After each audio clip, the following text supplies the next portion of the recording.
Boa tarde, pessoal. A gente vai começar a nossa última palestra. Agradecemos muito por todos vocês que estão assistindo, por todo mundo que participou também da sala. É, Lembrando que a gente vai fazer as perguntas pelo slide dessa vez. Então, a gente pede que vocês participem, que vocês conversem com a Ana. Ela vai falar sobre oceano, sustentabilidade e inovação, se eu não me engano. Então, participem, interajam bastante. Essa é a nossa última palestra. Depois todas vão ficar salvas aqui. E logo após a palestra da Ana encerrar, todo o pessoal da organização vai entrar na chamada. A gente vai fazer o encerramento e aí vão ficar separados o encerramento e a live da Ana, tá? Para que vocês possam acompanhar depois. Então, obrigado, Ana, por ter aceito o convite. Eu gostaria que você se apresentasse, contasse para o pessoal um pouco o que você faz, de onde você é e etc. Pode ficar à vontade. Olá, pessoal. Muito obrigada pelo convite, primeiramente, todos vocês. Estou muito feliz de estar aqui. Para mim é muito legal falar de oceano, porque eu, ao contrário de muitos de vocês que são oceanógrafos, eu não venho de um background, né, em oceanografia. Eu, na verdade, estudei arquitetura, então eu estudei arquitetura, sempre fui muito interessada em urbanismo. Quando eu estava no meio da universidade, eu decidi me especializar em ecodesign, que é uma vertente ali do design, que é o design ecológico. E aí eu comecei a descobrir os impactos ambientais, como é que a nossa vida impactava o oceano, como é que a gente se interagia também com esse ambiente. E foi aí que eu decidi fazer mestrado nessa área, né, que é o ordenamento marítimo. Então, eu escolhi vir para a Europa há quase 10 anos. Eu estou aqui faz muito tempo, passei por Itália, França, Bélgica, Espanha, Portugal agora e eu acho que tudo, França também. Então faz muitos anos que eu estou por aqui, estudei em muito lugar diferente. E assim, em todos esses anos que eu acabei estudando sobre o oceano aqui, né, a minha atuação profissional sempre foi voltada para o oceano.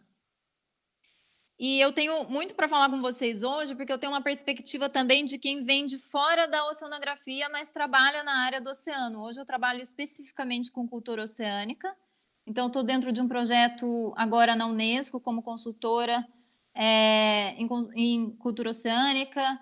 A gente está trabalhando muito pela década também. E eu tenho um projeto pessoal que eu vou mencionar aqui para vocês hoje, que é o Ocean Immersion.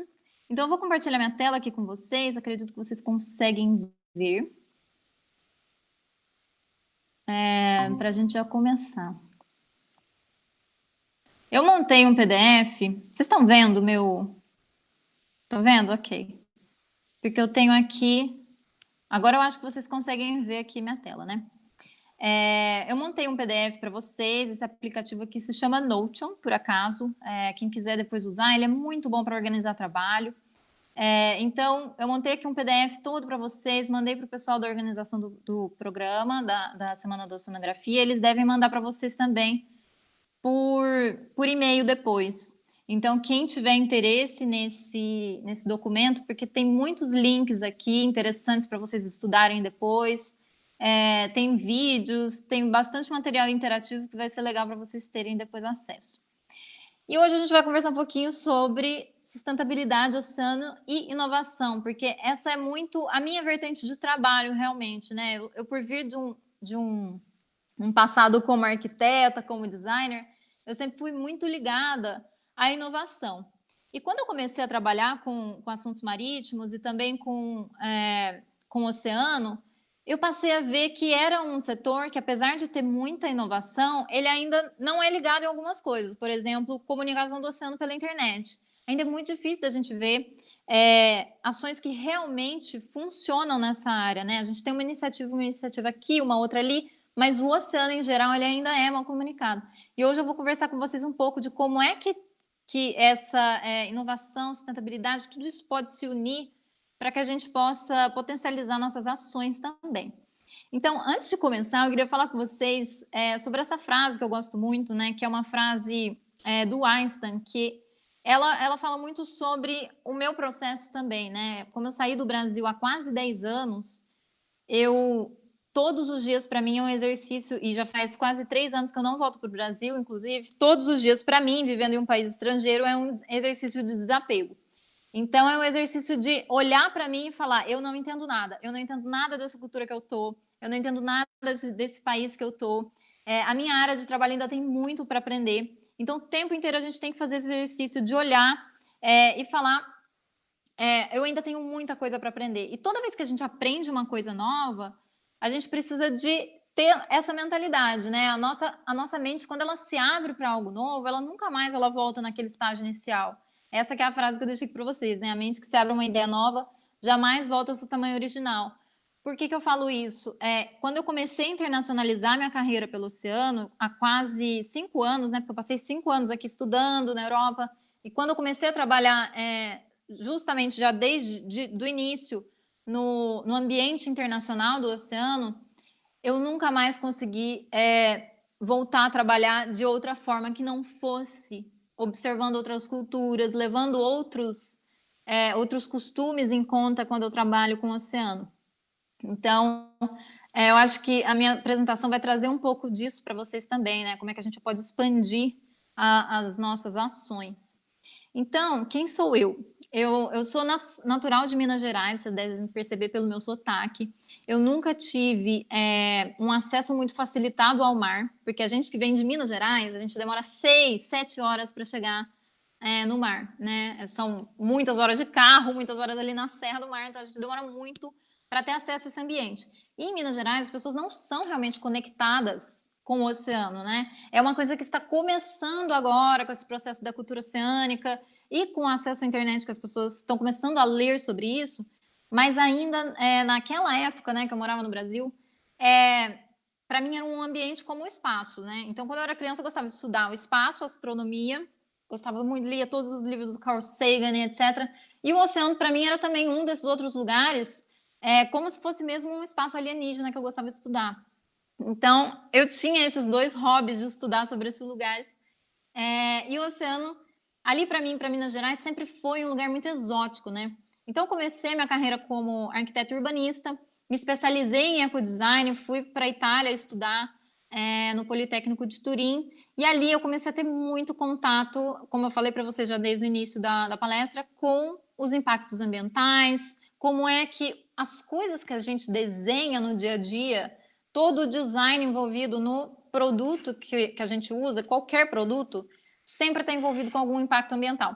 E isso começou a abrir minha mente, né? Como é que a gente pode desenhar de uma forma para reduzir os impactos, que produtos que a gente pode ter que podem causar impactos muito mais reduzidos do que a gente tem. E aí eu entrei de cabeça em estudar sobre o meio ambiente, estudar sobre o oceano, entender quais são os impactos humanos que nós temos no oceano, tanto com a nossa vida pessoal, mas também com o sistema que a gente encontrou para viver. E aí eu resolvi fazer um mestrado nisso, né? Meu mestrado ele era muito ligado com essa interface do urbanismo e do oceano, que é hoje o que a gente conhece no Brasil como planejamento espacial marítimo, mas que aqui na Europa tem o nome de, em Portugal, de ordenamento espacial marítimo e Maritime Spatial Planning. E esse mestrado, que foi entre 3 universidades, me abriu muito a cabeça para começar a pensar o oceano como diferentes culturas, né? Então, era um mestrado que passava pela Universidade de Sevilha, a gente ficava 6 meses na Espanha, depois a gente foi para Portugal, era um mestrado itinerante, né? Então, a gente viajava estudando. O que é super legal, quem quiser depois vir conversar comigo sobre esses mestrados, tem muitos aqui na Europa, eu posso dar bastante dica para vocês. Então, a gente ficou uma época na Espanha, depois em Portugal, e depois terminou o mestrado em Veneza. E essa viagem toda, né, pela Europa, me fez ver como é que cada cultura aqui percebe o oceano de uma forma diferente também, né? Na Espanha eles são muito conectados com o oceano, tem muita questão da pesca muito presente na cultura, a comida também é muito conectada com o oceano. Em Portugal também, mas já é uma diferença, né? As universidades já olham para o oceano com um aspecto mais de olhar para a geologia. E na Itália, a visão do oceano é totalmente cultural, né? É impossível olhar na Itália para o oceano sem pensar o que é que tem ali embaixo, o que é que eu tenho aqui embaixo do oceano. Eu tenho uma cidade de 2.000 anos aqui embaixo. Então, qualquer ação que a gente for fazer na Itália relacionada ao oceano, a gente tem que entender o que é que tem de história por trás. E aí, isso foi me abrindo a cabeça de uma forma muito legal para entender como é que eu, como essa profissional que passou por tantos lugares, poderia também começar a trabalhar nesse sentido. E por ter esse percurso multicultural, multidisciplinar, chegou um momento da minha carreira, né, que eu já estava trabalhando como consultora para diversas organizações internacionais, como a Comissão da União Europeia e a Unesco, a IOC. Chegou um momento que eu tive uma certa crise, né? Eu pensei, como é que eu vou trazer todas as minhas skills, né? Todo o meu conhecimento para dentro de um trabalho. Porque muitas vezes, quando você é contratado para fazer uma coisa realmente no mercado de trabalho, você tem algumas tarefas, né? Você nem sempre é capaz de trabalhar com todas as suas skills.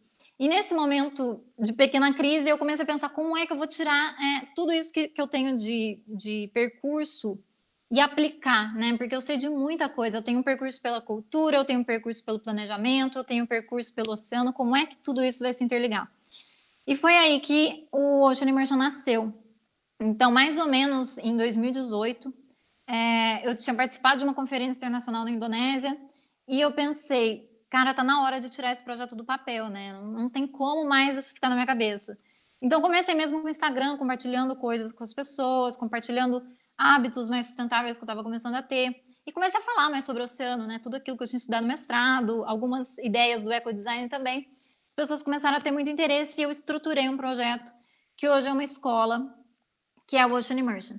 Então, nisso, eu comecei a dar palestras, cursos também presenciais, quando a gente podia fazer isso aqui, né, em Portugal, e também mentorias para quem quer tirar um projeto do papel, né, porque tem muitos jovens hoje, especialmente, né, pessoas que têm muita insegurança em começar um projeto, em tirar uma ideia do papel. Então, eu ajudo as pessoas nesse estágio inicial a tirar a ideia do papel e conceptualizar isso numa forma estética também bonita, devido aí ao meu percurso de design. Então, eu tenho muito interesse em oceano, sustentabilidade e inovação. Hoje, meu campo de trabalho é especificamente com cultura oceânica, eu sou consultora. Eu sou embaixadora também da organização Sustainable Ocean Alliance, eu não sei se vocês conhecem, mas eu já recomendo que vocês coloquem aí no Google Sustainable Ocean Alliance. Eles são uma organização... Só um minuto, gente, que eu fiquei rouca.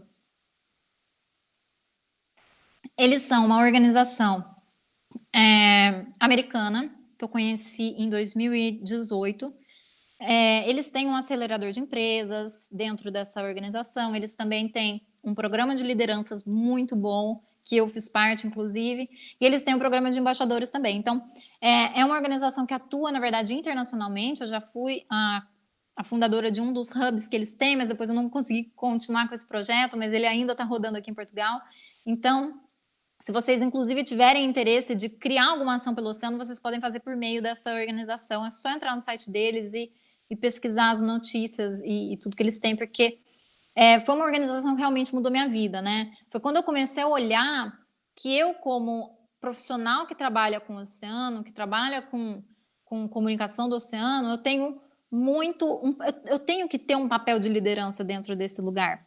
Eu não posso ter um papel de simplesmente entender o oceano como, ok, meu trabalho e eu tenho uma vida pessoal e tá bom. Não, a gente precisa de assumir esse papel de liderança dentro da nossa carreira, né? E a Sustainable Ocean Alliance foi uma das organizações que me trouxe muito disso. Então, depois da Sustainable Ocean Alliance, comecei a ser convidada para muitos eventos, né? Porque dentro desses networks internacionais que a gente acaba entrando, a gente facilitado muito a nossa entrada para esses eventos. O Ocean Immersion foi convidado para diversos eventos ano passado, o Climate Summit, que foi feito nas Nações Unidas, o Mobile Forum, que foi uma conferência também das Nações Unidas que aconteceu na China, justamente para jovens, a Ocean Conference em Bali, em 2018. Então, eu atuo muito nessa esfera internacional também pelo oceano. E o Ocean Immersion hoje, então, ele é uma escola de skills multipotenciais, porque eu acredito que as pessoas elas não podem simplesmente trabalhar apenas aquilo que é ensinado para a gente dentro da universidade. A gente também precisa de adquirir outras skills, porque quando você sai da universidade e começa e entra no mercado de trabalho para valer, você começa a ver que muitas das coisas que você aprendeu você não vai aplicar e outras coisas você gostaria que alguém tivesse te dito, né? Então, dentro do Ocean Immersion, a gente trabalha muito isso. A gente trabalha aquilo que ninguém te dá de conselho profissional, realmente. Então, eu criei o projeto Ocean Immersion, ele está esse ano, justamente no ano de execução, E a gente está com muito material, depois se vocês quiserem saber mais sobre skills para o mercado de trabalho, a gente tem muito material sobre isso. Adaptação e resiliência, porque são coisas que a gente vai precisar também para o futuro cada vez mais, né? Esse ano foi o ano do coronavírus, então assim, o profissional que não se adaptou, ele não conseguiu acompanhar essa onda que veio, né? E a gente precisa de adaptação e resiliência, ainda mais em um cenário que a gente vai ter mudanças do clima daqui para frente, então as coisas vão ser mais instáveis. A gente precisa saber se adaptar melhor. E claro, pelo meu background de design e branding também, que eu sou especialista em branding, eu trago muitas dicas de como é que vocês, como profissionais, já podem, desde o início da faculdade, trabalhar a imagem pessoal de vocês para que vocês sejam percebidos com aquela intenção que vocês querem, né? Então, a gente tem curso, livro digital, a nossa plataforma, que é um grupo agora no Telegram, mas que vai se transformar numa plataforma física de compartilhamento de conteúdo, o Ocean Lab Academy. A gente tem um processo de mentorias que está aberto também. Temos consultorias estratégicas, que geralmente são para clientes maiores, como organizações, e palestras, como essa que eu estou aqui hoje. Mas vamos lá ao tema de hoje, que é o Oceano, Sustentabilidade e Inovação. Então, o oceano, gente, é um tema que eu sou muito apaixonada por falar, porque agora, especialmente, né, nesse ano que a gente está, o ano de preparação da década do oceano, provavelmente vocês escutaram muito sobre isso essa semana aí nas palestras, mas esse ano é um ano muito importante e os próximos 10 anos vão ser muito importantes também. A gente nunca teve tanta atenção assim, né, indo para o oceano, falando sobre o oceano, acesso que a gente tem informação sobre o oceano.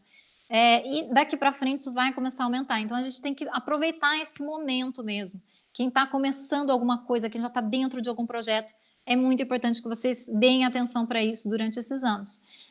E comecem a pensar já como é que o oceano vai estar na hora daqui a 50 anos, daqui a 100 anos. Como é que a atividade que vocês fazem hoje vai impactar esse ambiente de alguma forma positiva, né, daqui a alguns anos. Quando a gente olha relatórios de crescimento do setor marítimo para os próximos anos, é um crescimento muito acelerado. Eu, há pouco tempo, tive acesso a um relatório que fala sobre o crescimento do setor do shipping, né, que é o setor dos navios e transporte marítimo, e é muito grande, assim, a quantidade de, por exemplo, cruzeiros que vão aparecer, de companhias que vão fazer mais tours e etc., e até transporte. E a gente só fica pensando, né, qual é o impacto de tudo isso? Como é que a gente vai estar daqui a 50, daqui a 100 anos? A gente tem que começar a pensar como é que as nossas ações agora impactam esse ambiente no futuro. E como é que, mesmo, né, esse ano, por causa do Covid, que impactou muito esses setores, eu tenho aqui também nos links dessa apresentação, esse relatório muito bom, que é o Ocean Panel, que vocês podem depois ler, é um documento aberto, que traz muito uma análise também de como é que o oceano esse ano foi impactado pelo Covid, né? A gente sabe, aqui na Europa a gente teve atraso de muitas mercadorias que não chegaram, por exemplo, comida, e isso a gente tem que pensar, né? Como é que esses cenários vão se concretizar no futuro, né? E como é que a nossa profissão pode ser uma forma de atuar aí dentro. E a gente tem um cenário daqui para frente de poluição, mudanças do clima, sobrepesca, mais disputa por espaço, porque a gente sabe que o oceano vai ficar um lugar mais cheio, então a gente vai ter setores competindo com outros setores, né? A gente tem inúmeros planos, aqui na Europa já tem coisas que já estão acontecendo. Eu não sei se eu falei para vocês, mas eu moro em Portugal, né? Então, aqui a gente já tem muita coisa acontecendo, setores que estão migrando mesmo para o oceano, como, por exemplo, o wind farms, né? Que são aquelas grandes usinas de energia eólica. Muitas vezes elas realmente se montam mesmo no oceano. Quando eu fui para a China, eu vi imensas dessas usinas. Então, a disputa por espaços no oceano, ela vai começar a acontecer logo, né? Em alguns lugares ela já existe, ela já é concreta. E o oceano ele vai ficar mais ocupado. Então, a gente tem que começar a imaginar como é que a minha profissão também pode atuar nessa resolução de conflitos, pode atuar na educação desses profissionais, que vão, no futuro, ocupar esse espaço que é o oceano, e quais são os lugares também que nós, que trabalhamos com o oceano, a gente pode atuar. Porque muitas vezes um profissional, por exemplo, da oceanografia, pode atuar na biotecnologia, pode fazer uma especialização nisso, pode atuar depois em um projeto relacionado com algas, pode atuar em um projeto relacionado a veículos autônomos. Eu falei para vocês que o shipping é um dos setores que mais vai crescer. Construções submarinas, porque isso vai começar a acontecer também daqui para frente. Energia renovável.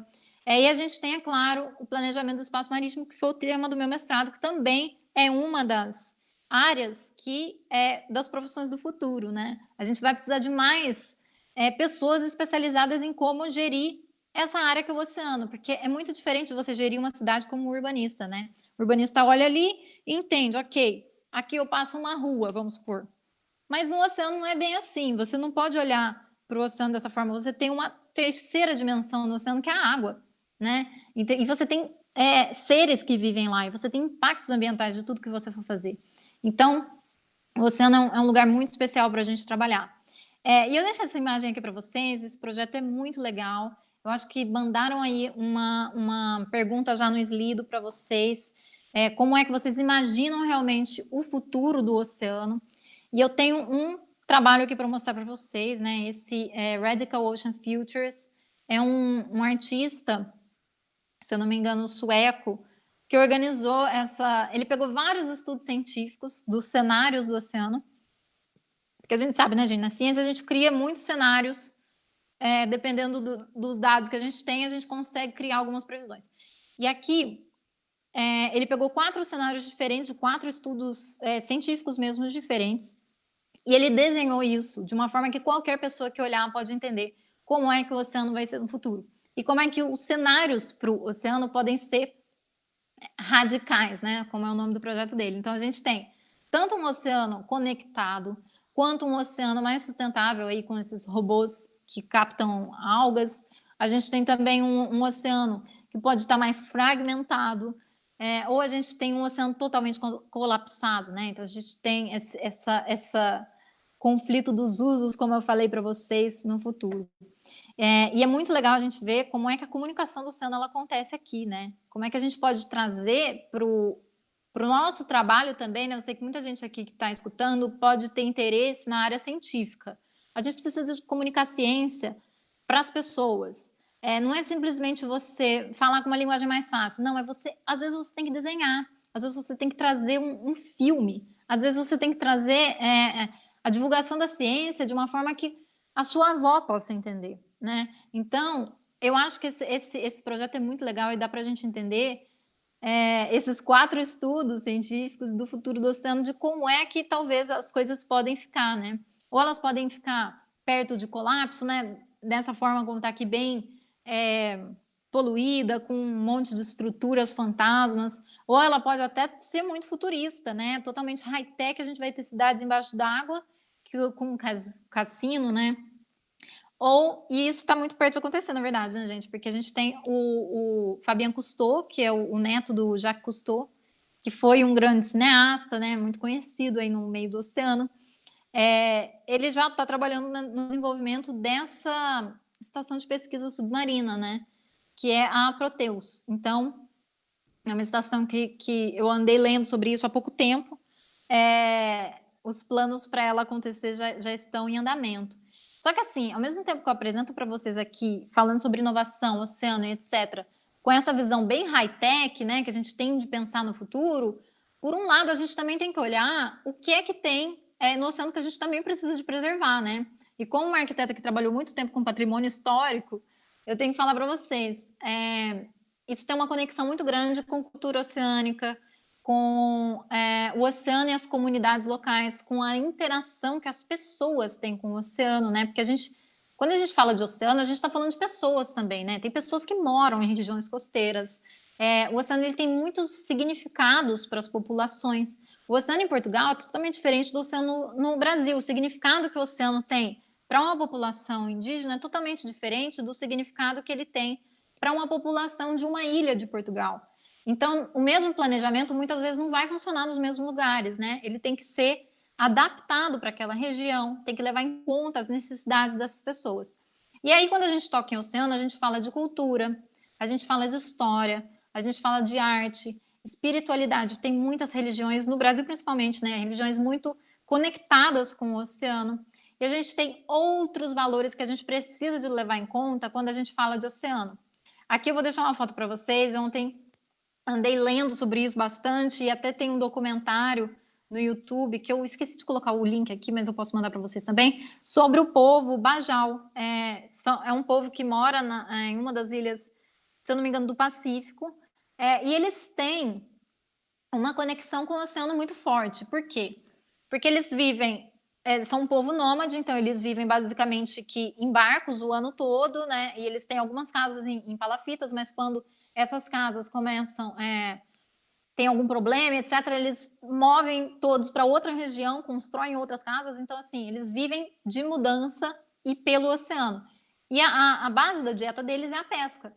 Então, eles nadam até 30 metros de profundidade, eles não têm problemas com a pressão, o que é impressionante, porque o corpo deles, de tanto mergulhar, é adaptado ao mar.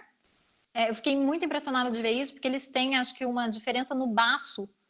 O baço deles é maior, né? O baço, aquele órgão que a gente tem. Eu não sei nada de medicina, gente, mas o baço deles é maior, diferente do nosso, porque eles têm mais oxigenação no sangue, então eles conseguem ficar muito mais tempo sem respirar embaixo d'água do que uma pessoa normal, né? Então, leiam depois sobre isso, vocês vão entender como é que algumas populações estão extremamente conectadas com o oceano. E eu estou trazendo mesmo para vocês um ponto de vista internacional, para vocês também entenderem como é que outros países, outras culturas também se relacionam com o oceano. E aí a gente tem aqui, gente, deste estudo também, que está ali no link nos links que eu deixei aqui na descrição do estudo para vocês, todos esses valores ligados ao oceano, né? Geralmente, quando a gente está em um processo de tomada de decisão, e possivelmente vocês vão ver isso no mercado de trabalho, quando vocês começarem a trabalhar, ou quem já trabalha já consegue ver isso, a gente tem, muitas vezes, o que pesa na hora da decisão é quem tem mais dinheiro ou não, infelizmente, né?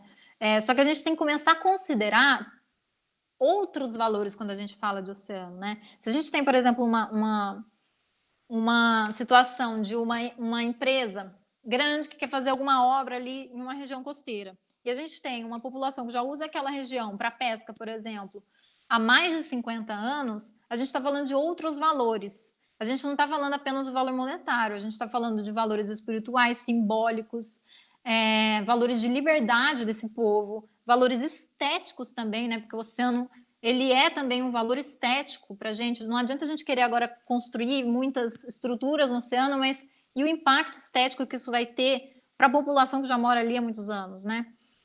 Eu acho que tiveram um problema assim no Reino Unido há um tempo atrás, quando construíram várias estruturas de energia eólica, e isso causou um impacto bem pesado mesmo na composição da paisagem daquele lugar.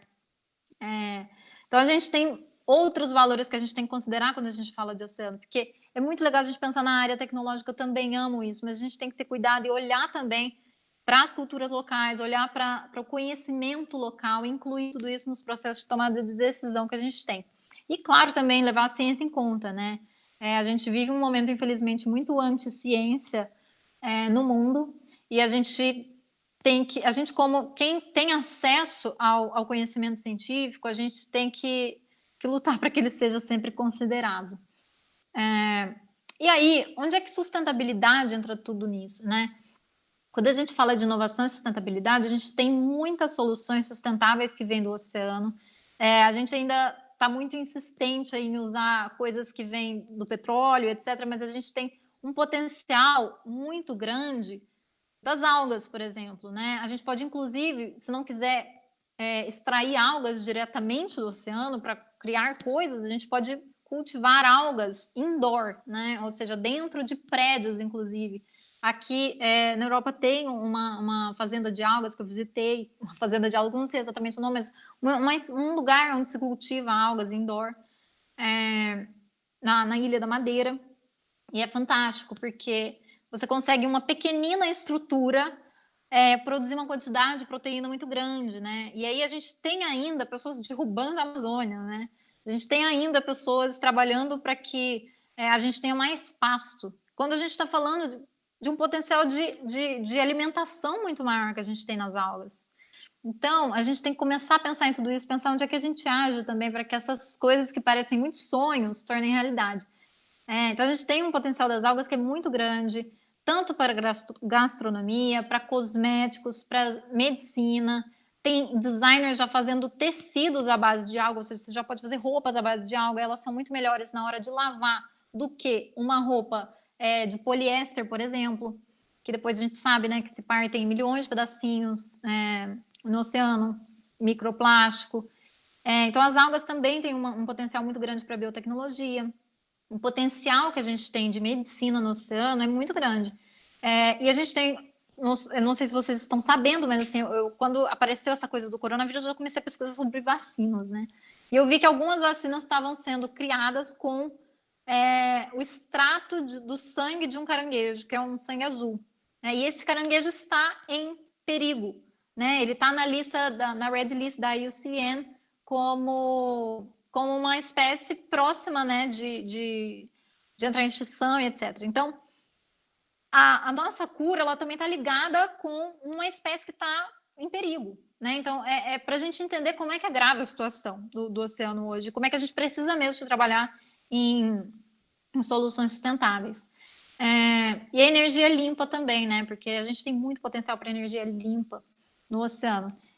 Eu vou deixar aqui para vocês também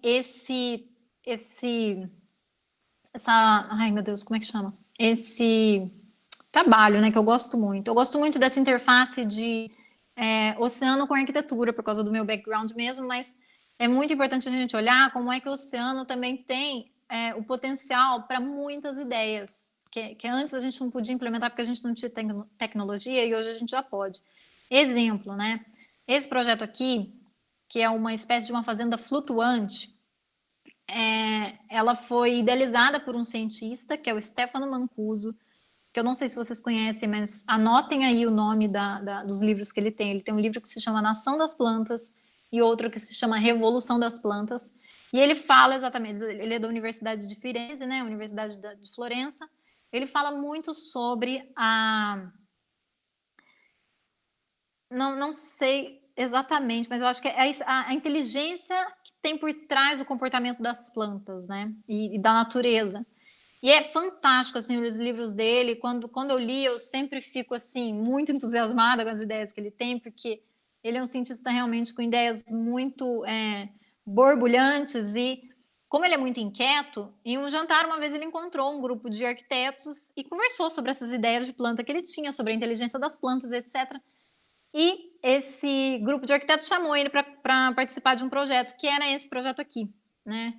Esse projeto é uma espécie de uma fazenda flutuante, né, de agricultura mesmo, ou seja, você consegue produzir alface, legumes, etc., a partir da dessalinização da água do mar. E ela é um processo que a produção aqui sai mais barata do que você cortar árvores para plantar comida. Então, é um projeto muito interessante, eu recomendo vocês que vejam. Esse projeto ganhou imensos prêmios, apareceu no mundo inteiro, mas nunca conseguiu um investidor para investir nessa ideia. Porque muitas vezes as ideias que a gente vai ter sustentáveis pelo oceano, elas não vão estar prontas para o mercado, infelizmente. E a gente tem que entender isso por um lado, e por outro lado, a gente também tem que ser teimoso em insistir para que elas possam ser aceitas cada vez mais. Mas eu recomendo que vocês leiam sobre esse projeto, porque é fantástico, né? Você poder produzir comida em uma superfície boiante do oceano. Esses países, os quais ele propôs a ideia do projeto, se eu não me engano, eram países localizados na África e na Ásia. São países que têm um problema muito grande com a contaminação do solo por metais pesados, então que em um futuro próximo provavelmente não vão conseguir produzir toda a comida necessária para essas pessoas, então a gente tem um problema. E esse cultivo flutuante pode ser uma das respostas para esse problema. Aí tem outras ideias também, né, de agricultura no oceano mais tecnológicas. Esse aqui também é um outro projeto que eu deixei para que vocês visitem depois. Tem muitos arquitetos já pensando isso, na verdade já faz anos, né?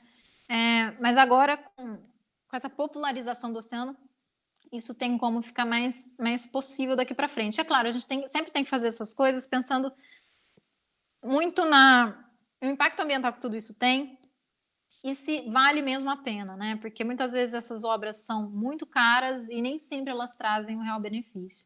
Então a gente tem que ser muito crítico mesmo quando a gente olha para tudo isso, mas é muito interessante. Aqui na Europa, eu trouxe alguns exemplos para vocês de fora também. A gente tem alguns planos já alguns projetos já acontecendo de agricultura, tanto na superfície do oceano, né, como é o caso dessas fazendas flutuantes, como também no fundo do oceano. Então, eu deixei aqui para vocês esse vídeo que é de uma fazenda mesmo, né, submarina na Itália. Ela produz, se eu não me engano, são rúculas, alface, essas coisas. Ainda é um projeto piloto, porque eles estão estudando em como fazer essa solução mais barata para o consumidor. E como fazer isso, se eu não me engano, isso aqui também foi tudo bem pensado para ter o mínimo impacto possível. Então, as estruturas não são nem no solo oceânico, mas elas boiam, né? Então, assim, é muito interessante esse projeto também. E ele é localizado aqui na Itália. Tem um outro projeto muito interessante na Croácia, que também é de uso sustentável do oceano, interessante, que é esse novo uso, que é do envelhecimento de vinho. Então, tem empresas aqui em Portugal que também já estão começando a fazer isso, tanto o envelhecimento do vinho, como outras bebidas também, como o rum. E é possível, então, você criar ali dentro dessas estruturas, né? Então, você leva o vinho, você leva o rum e essas bebidas que precisam de envelhecimento para o fundo do mar, elas ficam lá, às vezes, anos, e depois são retiradas. E o consumidor tem acesso a um produto completamente novo também.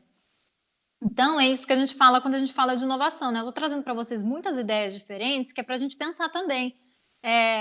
Nossa, eu talvez não consiga aplicar uma coisa dessa, mas a inovação, na verdade, ela vem de ligar ideias, né? Tem alguém que está fazendo tal coisa em outro lugar do mundo. Como é que eu posso olhar para isso e talvez trazer uma solução para a minha região também? Então, eu trouxe esses exemplos para que vocês também possam olhar para o oceano com essa visão internacional.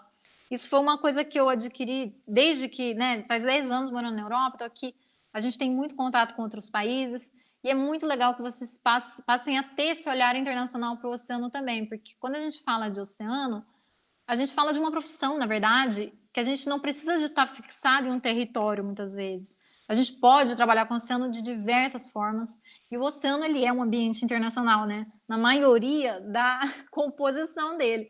Porque a gente vai para o alto mar, você já não está dentro do seu país, né? Você está em outra região, e são outras leis que se aplicam ali. E se você vai para outro território, enfim, tem toda essa... o oceano é esse lugar que possibilita que a gente trabalhe dessa forma, o que é muito interessante. E eu queria trazer aqui para vocês agora um pouco também ideias sobre comunicação do oceano, como é que ela é necessária, né? Porque hoje, esse ano especialmente, né, de 2020, a gente fala muito sobre comunicação do oceano, mas eu vejo que a gente ainda está engatinhando quando a gente fala disso, porque a gente fala sobre comunicação do oceano, mas a gente chega em casa e quer explicar para os nossos pais o que é a nossa profissão, a gente ainda não consegue, né? Eu demorei anos para que minha mãe conseguisse entender o que é que eu faço de trabalho. Eu acho que nem hoje ela ainda consegue entender. Isso acontece muitas vezes porque o oceano ele não é bem comunicado, né? A maioria das pessoas elas não tem acesso à educação oceânica básica. Com a cultura oceânica, a gente está começando a mudar isso, né? Trazer o oceano para dentro de outros setores da economia, para dentro das escolas, para dentro de tudo, mas ainda é algo que está começando. Então, a gente precisa de comunicar o oceano de uma forma melhor. E vocês que estão, muitas vezes, na graduação, estão estudando, a gente tem hoje o digital na palma das nossas mãos, né? Então, a esfera digital ela é muito potente para a gente começar a comunicar uma ideia relacionada ao oceano. Para estudantes, a gente tem que começar a buscar horizontes e referências, né? Muito da internacionalização da minha carreira começou por causa do online. Seria talvez impossível fazer o que eu fiz se eu não tivesse acesso à internet. Então, estudar em tantos países, enfim, trabalhar com tantos lugares, é muito importante que a gente consiga usar essas ferramentas a nosso favor, né? Porque eu sei que tem muita gente agora com FOMO e a gente está ansioso por causa da internet, tem uma quantidade absurda de conteúdo sendo colocado todos os dias, mas a gente precisa de olhar para esse lugar com um olhar crítico e às vezes até um pouco frio e entender que ele pode ser também uma oportunidade de trabalho. Para estudantes, né, como eu falei para vocês, LinkedIn é um ótimo lugar para vocês fazerem contato com outros profissionais do oceano, com profissionais que estão trabalhando fora do Brasil, com pessoas que estão dentro do Brasil também. Então, por exemplo, se você quer se especializar em uma área específica da oceanografia, você começa já a procurar essas pessoas no LinkedIn, saber quem elas são no outro lugar do mundo, né? Criar pontes. E aí a gente fica sabendo de eventos, a gente fica sabendo de coisas que estão acontecendo no outro lado do mundo, e isso faz muita diferença. E é claro, a gente precisa também beber de outras fontes, porque não adianta a gente... claro, a gente sempre tem que ser especialista em um tema e tem que dominar aquele tema com segurança, mas a gente também precisa de entender o que outros profissionais de outras áreas estão fazendo, que podem ser um link aí entre o trabalho que a gente faz com o oceano. Eu dei para você aqui vários exemplos, né? Eu falei sobre a ligação entre arquitetos e pessoas que trabalham com o oceano, cientistas, algas e oceano. Muitas vezes a gente vai ter que fazer uma parceria com alguém que vem da biotecnologia. Design e oceano também é uma outra interface que se liga muito bem. Então a gente precisa de olhar para esses outros ambientes também e entender como é que a gente pode se ligar a outros profissionais também. E aí, para quem tem essa mensagem é mais para quem tem interesse em criar um projeto daqui para frente, né? Seja um projeto empreendedor ou um projeto intraempreendedor.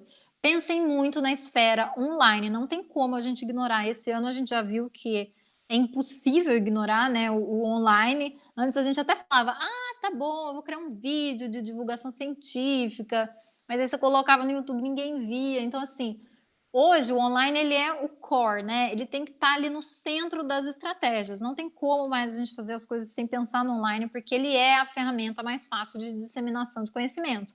A gente não pode depender de televisão, a gente não pode depender desses outros meios que são muito mais difíceis, né? A mídia também é muito mais difícil de atingir.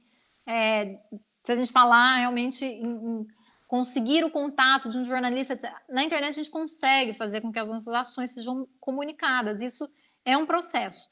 Então, a gente tem, para quem quer começar um projeto online hoje, relacionado ao oceano, é muito importante que vocês pensem nesse conceito de comunidade, né? O mundo está muito separado hoje, então as pessoas estão buscando esse sentido de pertencimento, né? Elas estão buscando esse senso de comunidade que a gente perdeu também em grandes cidades, né? Eu moro em Lisboa, a gente não tem muito senso de comunidade mais aqui, então a gente precisa de pessoas com interesses em comum, né? Pessoas também que gostam, e até pessoas com interesses diferentes, né, gente? Porque a gente tem que aprender a debater com quem não concorda com a gente tem que aprender a respeitar pessoas que pensam diferente, mas ter um diálogo, né? Isso é muito importante. Eu vejo que muitas vezes isso está desaparecendo, a gente está criando aí uma cultura do ódio, mas a gente precisa disso. E isso faz toda a diferença quando a gente pensa em implementar, por exemplo, um projeto relacionado ao oceano, né? Então, quem está começando um projeto relacionado ao oceano online, pensem nisso. Pensem como é que eu vou trazer o conceito de comunidade, de pessoas que gostam do oceano, querem proteger isso e querem trazer esse debate de forma saudável. E aí a gente tem hoje, né, uma coisa que muita gente ignora, que são as marcas nativas digitais. O que é isso? São marcas que começam na internet. Então, assim, eu sei que tem um pessoal que há poucos dias começou a me seguir no Instagram e eu abri o Instagram deles, eu fiquei apaixonada, porque eu falei, gente, essa marca, ela é absolutamente nativa digital, ela é maravilhosa. Por quê? Eu acho que vocês devem conhecer, é uma marca que faz uns bordados com temas de oceanografia. E eu falei, é fantástico, o potencial deles é muito grande, é muito legal, porque eles são exatamente isso, né, que eu tô falando. Então, é um grupo de acho que estudantes que se reuniram, eles fazem vários bordados em camiseta, e esses bordados têm, por exemplo, o tema de um mangue, ou algum barco, algum que é relacionado à oceanografia. E aí isso é muito interessante, porque você tem hoje a possibilidade de criar um projeto a partir da internet, né? Eu sempre gosto de pegar esse exemplo, né? Eu sou muito conectada com a internet desde que eu era criança, né? Então eu tive esse privilégio desde muito pequena. O meu pai trabalha com internet há quase 20 anos, então, assim, internet para mim sempre foi um mundo muito comum dentro de casa. E quando eu era criança, meu pai aparecia em casa e ele montava computadores, isso nos anos 93, 94. Ele montava computadores com. Ele não tinha computador para comprar naquela época, né, gente? Então a pessoa pegava uma televisão, aí ela tinha que tirar o que tinha dentro para colocar outros equipamentos eletrônicos lá para montar um computador com aquilo, entrar na internet e não ter nenhum site do Brasil, porque o primeiro site do Brasil que apareceu foi em 92. E era do Banco do Brasil. Então você imagina que você não tinha ninguém para conversar na internet, né? Você achava que você ia conversar com alguém, mas você entrava naquele chat, você muitas vezes conversava com alguém que era da Rússia. Então, assim, você não tinha o acesso que a gente tem hoje. A gente hoje trata o digital como algo muito banal, né? Aqui, vou mandar uma mensagem para outra pessoa que está ali na França, pronto. Mas, assim, a gente é uma conquista muito grande isso também. Então, a gente tem que olhar. É claro que tem o seu preço, né? Porque a gente tem dados espiados e tudo mais, mas eu não vou entrar nesse assunto. Mas a gente tem hoje a possibilidade de criar projetos incríveis relacionados ao oceano na esfera online. Então, quem tem facilidade com isso, aproveitem, gente, porque a onda do digital, ela não vai ser uma onda que vai parar, né? Ela é como um rio que passa muito rápido, a gente precisa entrar nele e seguir. Não adianta a gente querer nadar contra a corrente, não adianta a gente querer atravessar o rio no meio. A gente tem que seguir nele de alguma forma, adaptar a nossa linguagem também para esse meio. Eu vejo muito projeto que quer comunicar o oceano dentro da internet, mas que ainda usa uma linguagem hiper complicada.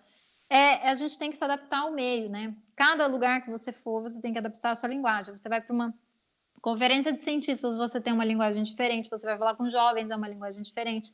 Internet é diferente. E até quando a gente vai deixar a internet ser dominada por produtos que não são sustentáveis, né? Porque a gente tem na nossa mão o poder da mudança, muitas vezes, de poder trazer alguma coisa diferente para esse meio, né? E viralizar alguma coisa do bem. Mas a gente ainda deixa a internet na mão de pessoas que muitas vezes estão produzindo coisas que não tem nada a ver, que tem um impacto ambiental gigantesco e que nem sempre estão ajudando realmente no atingimento dos objetivos do desenvolvimento sustentável, etc. Né? Então a gente tem que prestar muita atenção nisso. Então a gente precisa, quem quer começar um projeto na internet, hoje tem que ter muita consistência, tem que entender por que está fazendo o que faz.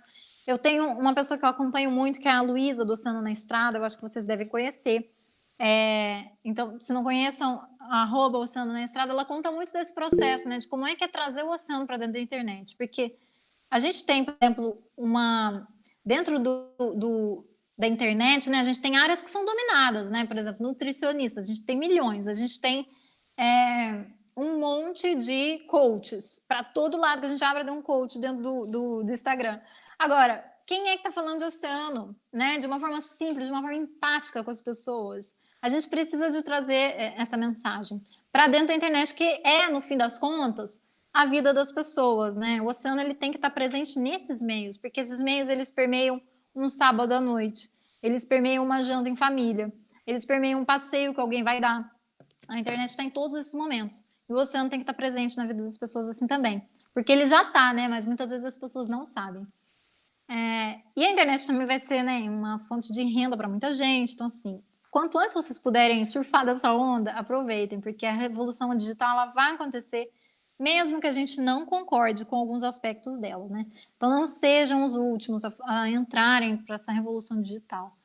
E aí, como eu tenho um percurso muito multidisciplinar, eu quero deixar aqui para vocês algumas ideias de trabalho que vocês podem seguir. Uma das coisas que eu escuto muito dos meus amigos, porque eu tenho muito amigo que é oceanógrafo, muitos amigos meus já me falaram isso, já percebi com o pessoal do Brasil também que é a mesma coisa. Muita gente quer trabalhar com o oceano, mas não necessariamente se encontra dentro da academia. Eu vejo que muitas vezes, né, quando eu fiz o meu mestrado em ordenamento marítimo, eu também senti isso, né? Eu senti que de uma certa forma eu estava sendo empurrada para a academia, mas as pessoas nem olhavam se o meu perfil batia com aquilo, se eu realmente dava certo no ambiente acadêmico, se eu tinha as skills para ser uma pesquisadora, e eu não tenho, né? Hoje eu consigo enxergar isso, mas por muito tempo eu tentei me encaixar nesse perfil também, né? Eu trabalhei com iniciação científica, depois trabalhei também, depois de um tempo do meu mestrado, trabalhei dentro da academia, e hoje eu vejo que não tem exatamente a ver comigo, né? Então a gente tem muitos outros campos para trabalhar com o oceano que nem sempre são ditos. Entre eles, a gente tem mercado digital, né? Porque a gente tem muito produto que pode servir para um profissional do oceano, ou seja, como é que eu, como uma pessoa que trabalha com o oceano, posso vender o meu conhecimento para outras pessoas em forma de cursos, em forma de livros, e aí você usa a sua credibilidade para saber fazer o que você faz bem, mas pensem como é que vocês transformam o conhecimento de vocês em algo que possa ser vendido também, porque a economia ela está se desmaterializando, né? Então a gente está cada vez menos comprando coisa física para comprar conhecimento. E aí é muito importante a gente começar a pensar nisso também. Marcas nativas digitais, como eu falei para vocês também, né? O que é que nasce da internet? Como é que a gente pode hoje começar a pensar em uma coisa do zero da internet? Às vezes com R$ 0 mesmo, né? €0 para começar um projeto, a gente consegue. Com muita estratégia, é claro, né? Com muita paciência também. E resiliência e adaptação. O zero lixo, né? Criações ecológicas. Muita gente que está na oceanografia também tem interesse por isso. Então, assim, como é que eu posso usar a minha cabeça para pensar numa solução para um problema que eu tenho hoje, que eu sei que está poluindo o oceano? Sei lá, eu uso um detergente que é terrível. Como é que eu posso criar um detergente melhor, de um preço mais acessível para as pessoas e que seja uma solução muito mais sustentável? Então, a gente tem que trabalhar também com esse nosso lado inventor. No design, a gente é extremamente incentivado a fazer isso, né? E eu vejo que em outras profissões nem tanto. Hoje eu sou muito grata por ter feito design, por ter esse lado muito estimulado em mim. Mas a gente precisa de levar isso para outras profissões também, para pessoas que nem sempre são tão estimuladas. Educação ambiental, né? Cultura oceânica também é um campo que está crescendo, né? Desde 2017 já vem trabalhando nisso, mas que agora está ficando muito popular. Então, assim, vai ter também no futuro campos de trabalho relacionado a isso. A biotecnologia, cooperação internacional é importantíssimo. Então, assim, se vocês têm interesse, gostam de estudar línguas, gostam de viajar, cooperação internacional também é um campo que os oceanógrafos podem atuar. Você não precisa ser formado necessariamente em relações internacionais para trabalhar com cooperação internacional. É muito importante. Algas, né? Como eu falei para vocês, têm um potencial gigante. Energias renováveis, uma pessoa que trabalha com o oceano também pode trabalhar com isso. Transporte, turismo, né? Invenções sustentáveis para o turismo. Aqui em Lisboa a gente tem um turismo que agora está um boom gigantesco, né? Ano passado, na verdade, esse ano deu uma acalmada por causa do Covid, mas é um turismo que também é muito poluente. Então, como é que a gente pode trazer soluções mais sustentáveis para o turismo, né? Reduzir os impactos que as pessoas também têm nas zonas costeiras. E a limpeza do oceano também vai ter que ser uma solução daqui para frente, né? A gente vai ter que ter mais profissionais trabalhando nisso. E a proteção do patrimônio cultural. Eu sempre gosto de trazer muito essa ideia para vocês quando a gente fala de inovação, quando a gente fala de sustentabilidade, a gente tem que olhar para as culturas, a gente tem que olhar para as pessoas, entender o que é que a gente pode trazer também de inovação para isso. A Europa é mesmo um hub disso, então, assim, também recomendo quem tiver depois interesse de estudar no exterior e quiser conversar comigo também sobre isso, pode vir falar. Mas nunca desassociem o oceano dessas outras questões humanas também. Eu vou deixar aqui para vocês os links todos, de todos os estudos que eu mencionei para vocês, de reportagem também. Esse estudo aqui está muito bom, que é o Ocean Panel. Então, depois leiam. Infelizmente está em inglês, a gente não tem em português, mas para quem entender inglês, são materiais muito bons. Também quem não entende inglês, às vezes a gente consegue, por algumas ferramentas aí do Google, fazer tradução. Vou deixar aqui também um grupo do Telegram, que é o Ocean Lab Academy, para quem quiser entrar. O Ocean Immersion, que é o meu projeto pessoal, tem canal no YouTube, tem Instagram, tem tudo isso, então vocês podem seguir também, se quiserem procurar ocean.immersion no Instagram. E eu vou abrir agora para perguntas, porque eu acho que eu falei muito.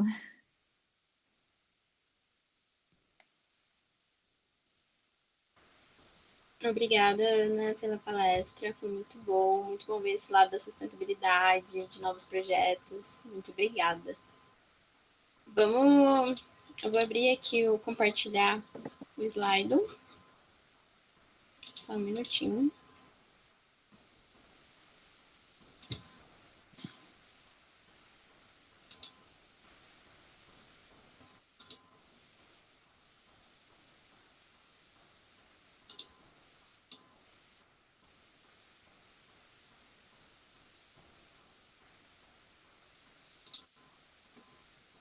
Tá compartilhando já, gente? Eu consigo ver um logo de você. Sim, já vejo, já vejo.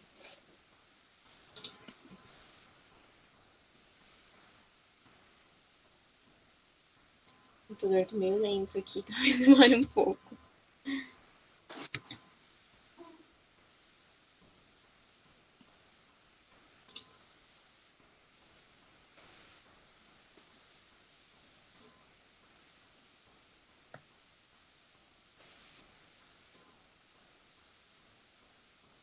Tinha umas perguntas ali também, acho que no chat, não foi? Podemos... Eu vou Fê, você consegue procurar ler no essas. chat? Eu vou procurar essas. Tá, vamos pelo slide primeiro, então. A gente abriu as duas perguntas também, que você tinha falado, a gente tinha falado no começo. E as pessoas fizeram, temos 3 questões aqui.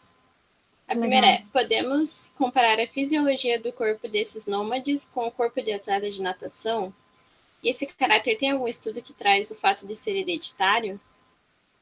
Essa pergunta é muito técnica para mim, gente, eu realmente não sei, porque assim, eu li sobre isso muitas vezes, porque eu tenho muito interesse nessa área de oceano e pessoas, né? Como é que culturas se interagem com o oceano. O povo Palau é muito conhecido, então assim, eu acho que existem estudos, eu não sei dizer de cabeça, mas eu posso pesquisar sobre isso depois. Mas eu sei que eles conseguem ficar muito tempo, mais do que pessoas normais, e se calhar mais do que atletas, porque geralmente até atletas precisam de equipamentos para descer, a não ser que sejam pessoas que estão muito acostumadas a fazer apneia e etc. Mas geralmente a gente tem um problema por causa da pressão, né? Quando a gente vai muito fundo. E eu acho que a adaptação deles é mesmo hereditária. Então eles têm esse baço maior que oxigena melhor o sangue, é fantástico.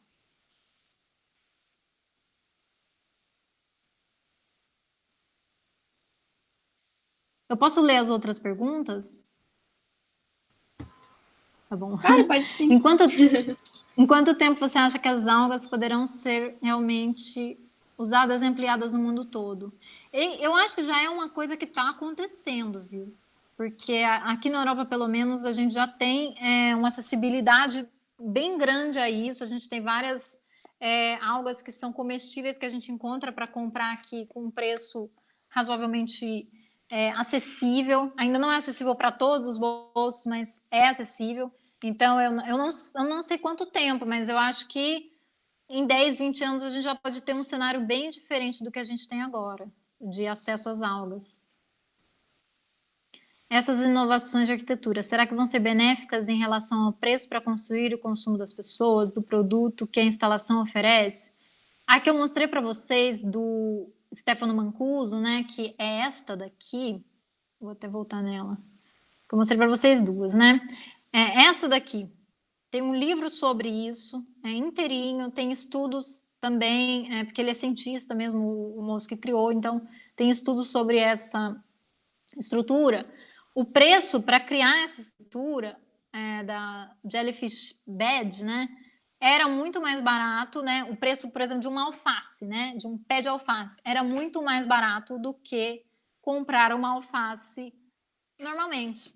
Então, só que mesmo assim, as pessoas não se interessaram ainda, né, por produzir coisas dessa forma. Então, ele tem uma crítica muito grande, esse cientista, ao mercado, né, e aos investidores, porque geralmente o que a gente consegue de investimento nem sempre é sustentável, né? A gente tende a olhar mais para o lado.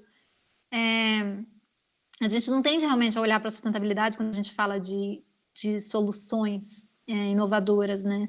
Geralmente a gente vai mesmo pelo preço. Mas eu não sei porque ele não conseguiu nunca financiamento para esse projeto. Mas sim, ela era um projeto que trazia uma solução muito boa, por isso que era ótima para ser implementada em países como a região da África ou da Ásia. Vamos lá. Foi muito complicado sair do meio acadêmico e entrar no mercado novo que é digital? Eu não trabalho 100% no digital. Parte do meu trabalho é no digital, mas grande parte do meu trabalho hoje é consultoria, que é também muito do digital também, né? Eu trabalho, nem vou muitas vezes na empresa que eu estou trabalhando, na organização que eu estou trabalhando, muitas vezes eu faço tudo online. Para mim não foi tão difícil porque eu tive sempre esse incentivo do online, né? Como eu disse para vocês, meu pai trabalha há muitos anos com internet, isso sempre foi uma discussão muito presente né, lá dentro de casa, em mim mesmo. E por vir da arquitetura, eu sempre tive muito acesso a esse entendimento, né, de que a gente precisa muitas vezes de inovar. Então não foi exatamente diferente, mas eu passei por uma crise, né, no começo, assim, quando eu estava no meio acadêmico, eu pensava, gente, mas será que eu tenho que me adaptar a este meio? O que é que eu tenho que fazer? Porque eu sou muito criativa, então nem sempre me adaptava a um meio absolutamente analítico, né? Então, acho que para quem é criativo é pensar também como é que pode atuar em outros lugares. Mas não tentar realmente se encaixar todas as vezes dentro do que existe, né? Porque nem sempre isso vai dar certo. Agora eu vou colocar aqui as 2 perguntas que foram feitas. Vou até começar pelo que você entende por sustentabilidade do oceano. 11 pessoas responderam. Vou tirar uma foto, pode? Claro! E Desculpa. Olha, foi legal isso, mas assim, é interessante a gente ver que quando a gente fala de sustentabilidade, apareceu até a palavra ali utopia, né? Porque é isso, a gente tem que entender o que é um balanço, né? E o que em certo ponto vai ser bom. Porque a perfeição, muitas vezes, a gente não vai conseguir alcançar. Mas a gente precisa do balanço. As palavras que mais foram faladas, né, foi respeito e equilíbrio. Sim. E o próximo foi como você imagina o futuro do oceano? Olha, muitas palavras negativas. Essa Gente, daí eu vai vou falar ser uma coisa. pesado. Não é, mas é uma coisa que eu parei para pensar um tempo atrás. Tem um pessoal que eu conheço, tem um canal também, eles dão cursos, chamam Futuro Possível. Eles falam muito sobre cultura regenerativa, sobre economia regenerativa. Então, depois, se vocês quiserem visitar, o Instagram deles é Futuro Possível. Eles falam muito sobre isso, né? A gente, muitas vezes, quando vai buscar alguma coisa sobre futuro, a gente pensa em algo negativo, porque é isso que a gente tem no nosso repertório, né? Quando a gente olha para a nossa caixinha de referências de futuro, a gente pensa, aquele filme sobre mudanças climáticas que inunda tudo, aquele outro filme que tem um apocalipse zumbi. Nunca o futuro nas nossas culturas é imaginado como algo melhor. Geralmente na nossa vida a gente imagina que vai ser, né? Mas por que quando a gente desassocia isso, né? Por que quando a gente pensa em um futuro coletivo a gente não consegue pensar em algo melhor? Então acho que também vai muito dos imaginários que a gente vai construindo. É claro que a gente tem relatório científico que fala sobre tudo isso, mas o que a gente também não pode começar a fazer hoje para mudar esse ambiente, né? Como é que a gente pode deixar ele melhor?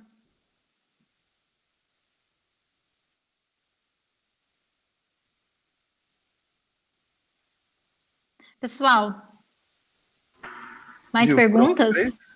Eu acho que finalizou agora, gente. foi. Isso. Muito obrigada, pessoal, Ana, pela palestra. pela oportunidade. Gostei muito de conversar com vocês. Foi muito legal conhecer. Muito obrigado, Ana. A gente que agradece você por ter contado um pouco das suas experiências para a gente. Foi muito importante esse momento para a gente aqui da Sal. E obrigado mesmo. A gente vai deixar depois o link salvo, daí a gente envia para você também. Combinado. Gostaria de pedir para o pessoal que está assistindo também continuar, que depois que a Ana encerrar, depois a gente fizer os agradecimentos. Aí a gente vai fazer o encerramento final da semana acadêmica, tá? Alguém quer agradecer mais a Ana também? Acho que eu já falei, né? Mas muito obrigada, só forçando. Pessoal, muito obrigada pelo convite. Se alguém quiser conhecer mais o meu trabalho, também podem entrar no site www.oceanimmersion.co, mandar um e-mail e o Instagram também, ocean.immersion. Um beijo para vocês, pessoal. Obrigada pelo convite. E um bom resto de semana para vocês.